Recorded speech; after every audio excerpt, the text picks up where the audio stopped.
And I want to focus on this one. Right. First 4 years, Dan O'Dowd, 2-8 with a 6.56 ERA. And he talked with Scott Braun after yesterday's game, the ups and downs that he's having in this baseball life. He led the league in wins this year. What did you notice last night? Yeah, I think overall, I think it's important. Like, he's a perfect example. We have an industry that rushed to judgment really quickly on prospects. He was a fifth-round selection overall. We place pro players in two categories, success or failure, real quickly.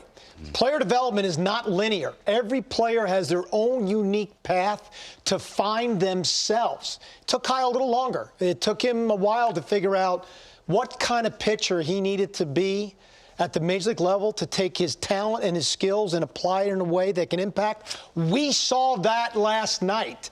Last night was a culmination of that biggest game of his career, actually probably the biggest game of the season last night for the Atlanta Braves. And what did Kyle do? He attacked the strike zone from the first pitch on. When we look at this heat map, which we're going to pull up, it's incredible from the first pitch. So 38 pitches in the zone, he gave up one hit.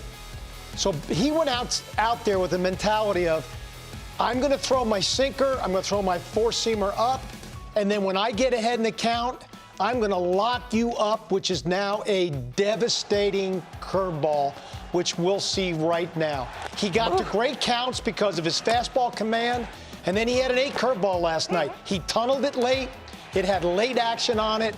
They did not see it. They had no chance. 6 punch-outs, 4 on curveballs, and I am so proud of the pitcher that he's turned into. He was locked in from day one, and if you saw him a few years ago, it would have been hard to envision that.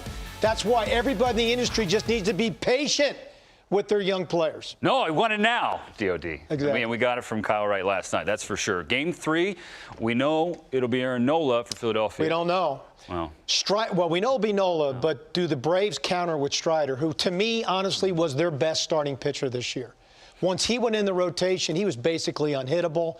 If they can get 2 times through the lineup with him, I think it sets them up really well, because then they have Charlie Morton with all his experience waiting in Game 4. Really interesting decision what they do. I mean, you talk about player development. You just look at the Atlanta organization, right? I mean, if you were to get one rookie to hit in a season and where they're producing for a World Series like Michael Harris II, well, then you add Spencer Strider. Oh, and then Vaughn Grissom. Yeah, they do a great job of scouting their kind of players, and they do a wonderful job of putting their players in the best position they can be for their skill set to impact their team.